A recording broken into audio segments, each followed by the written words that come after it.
আসসালামু আলাইকুম সবাইকে। ফাহাম আব্দুস সালাম, অনেকেই চিনেন। ফাহাম আব্দুস সালাম যদি না চিনে থাকেন তাহলে আমি একটু পরিচিত করাই দিই, তাহলে ইজিলি চিনে যাবেন আপনারা। উনি হচ্ছেন মির্জা ফখরুলের একমাত্র মেয়ের জামাই, আমি যদি ভুল না করে থাকি। মির্জা ফখরুলের সাহেবের তো একটাই মেয়ে, একটা মাত্র মেয়ের জামাই, কানাডা থাকে সম্ভবত।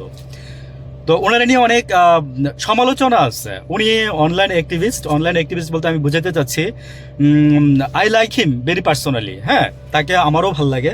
কিন্তু কথা হচ্ছে যে ভাই আসলে কি বিএনপি, উনি বিএনপি সাপোর্টার বোঝা যায়। আমি আমি কোনো ব্যক্তি দল সাপোর্ট করি না, আমি ব্যক্তি পছন্দ করি, যেটা আমি আগেই বলছি। তো আমার এতগুলো কথা বলার পিছনে একটা কারণ হচ্ছে মানুষজন আমাকে ভুল না বুঝে। সেটা হচ্ছে, আমি একটু বলি।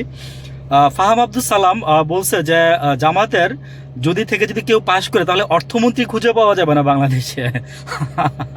ফাহাম আব্দুল সালাম ভাই, আমি আপনারে বলি, আপনার মাথার চুল পাকছে তো আমারও পাকছে ভাই।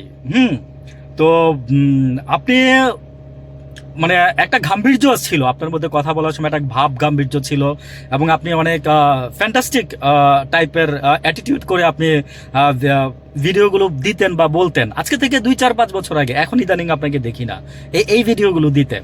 হাসিনার আমলে দিতেন, মানে আমার বলার মূল উদ্দেশ্য হচ্ছে যে হাসিনার আমলে দিতেন। আপনি বলছেন বা আপনি পোস্ট করছেন আজকে বা গতকালকে যে জামাতের যদি পাশ করে তাহলে অর্থমন্ত্রী খুঁজে পাওয়া যাবে না, জামাতের মধ্যে এমন কোনো যোগ্য লোক নাই।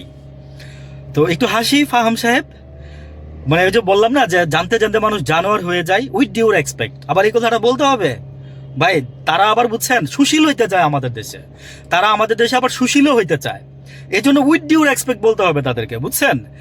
তো এখন আমি আপনারে বলি, ফাহাম সাহেব আপনি থাকেন হচ্ছে কানাডা, থাকেন হচ্ছে মির্জা ফখরুলের একটা দেওয়া বাড়িতে, মেয়েরে গিফট করছিল সেই বাড়িতে আপনি থাকেন। আপনি কি করেন আমি জানি না, একদম ওপেনলি সেড দ্যাট আমি বাংলাদেশে থাকি, আমি বাংলাদেশে থেকে আমি কথা বলতেছি যে আমি জামাতেরও দালালি করতে আসি নাই।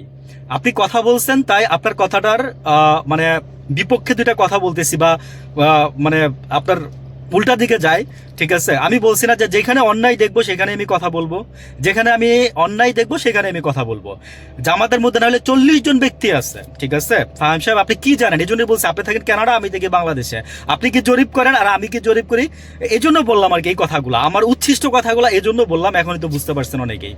তো ধিক্কার জানাই ফাহাম সাহেব আপনাকে, বুঝছেন? পছন্দ করতাম তো, ভালোবাসতাম তো, ওই যে বললাম না যে ভালোবাসা থাকলে মনে এক সময় ঘৃণা থাকবেই, এটা দুইটার অল্টারনেট। ধিক্কার জানাই, ঘৃণা লাগে।